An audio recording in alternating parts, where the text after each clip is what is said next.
What's up, everybody? Welcome to the Isotory Nutritional Information Series. Today we're going to talk about nutrient timing, more specifically carbohydrate timing and workouts, like around the workout time. Now, there's been a lot of, I guess you'd say hype or new school thinking that all of your carbohydrates and fats and proteins can be taken in all at one time. And it doesn't matter whether it's in the morning or night, one meal, 10 meals, etc. Now, essentially, survival-wise, that's true. But is it optimal for the body, and do you actually absorb and use things optimally doing it that way? And the answer for that is no. It's never been studied like that. It's been studied as a basic survival mechanism. And I do believe the people that are not feeding their body constantly throughout the day are actually losing time as far as gains in fat loss. One of the things that has been brought up with, I believe it was Lyle McDonald, was carb backloading. Okay, and that was basically you take all your carbohydrates in for the whole day, pretty much after your workout. A good theory, a very good theory, but he wasn't the first one to come up with it. Dan Duchaine and Mauro Di Pasquale also came up with something very similar with, Dan Duchaine had the Ultimate Diet, Body Opus. Mauro Di Pasquale, the anabolic diet, now has the metabolic diet. But I tend to look at it a little bit differently. Now, sports and athletics aside, if you look at nutrient timing, meal timing, the human body in general, you can't give anything to the human body in an overabundance and have it normally function and assimilate everything perfectly. It doesn't work that way. It's essentially a form of shock that the body goes into, and things that could happen are, liver toxicity. You could have all kinds of different things that are based on the body trying to shut down and slow down to be able to metabolize things that you're giving it. Like there are different, foods, there are different toxins, there are lots of different things that you can give the body, but we're going to concentrate on carbohydrates. So let's say, for instance, and this is an example, you go to the doctor or the hospital. Okay, so it's something severe. It needs to be taken care of right away, addressed right away. You go to the hospital, and the first thing they do is they'll probably put you on an IV. Now, why don't they just have you start drinking the fluids? Because you can't get the fluids in you fast enough to assimilate them.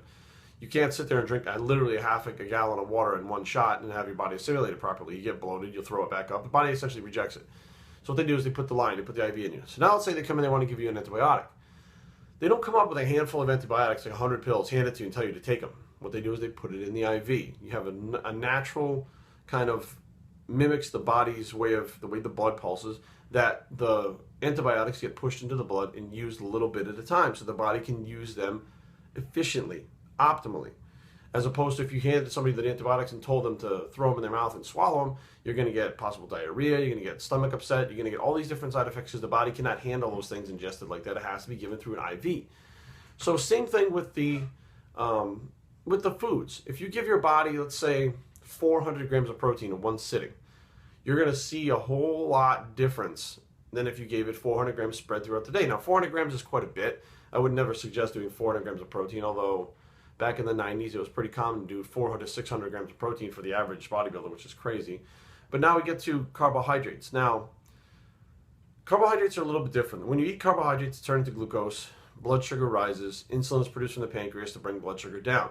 Now, it's not like as soon as you eat a carb, the pancreas turns the insulin on and takes care of it. There's a gradual rise, and sometimes it goes higher than other times, but when the carbohydrates are gone, the blood sugar starts to drop. The body can still produce insulin.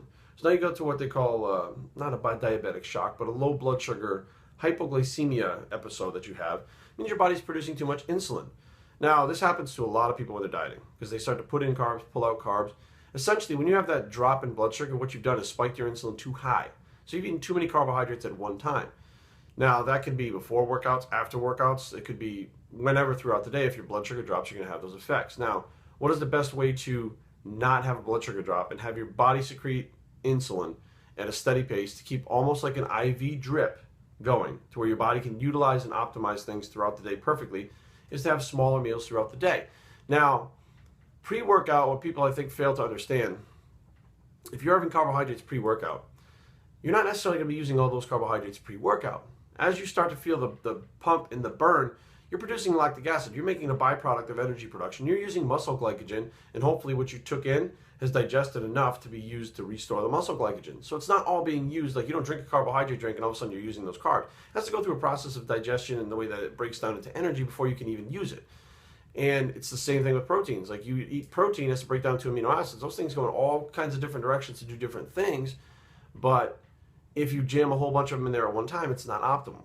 A lot of times during the day, most of the times during the day, your body's using liver glycogen, not muscle glycogen. How do you know this? Well, you're not getting a burn when you're, doing your daily activities. So not much muscle glycogen is being burned and turned into ATP. So what's happening is essentially you're depleting your body of glycogen through your liver and your muscles.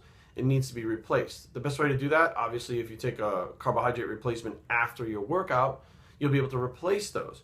Now, the whole carb super compensation thing, I think it's blown completely out of context. There's a lot of people that are saying stuff like, I take in 250 grams of carbs after my workout and to replenish and super compensate so I have even more for the next day.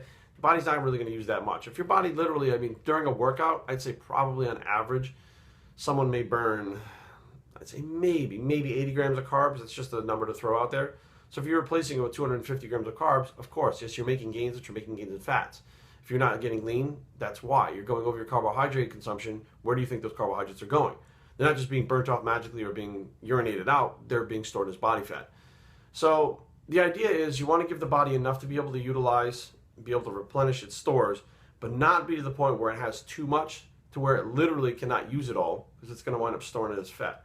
Hope this was informational. We'll see you guys next time on BioS3, and I approve this message, and we're out.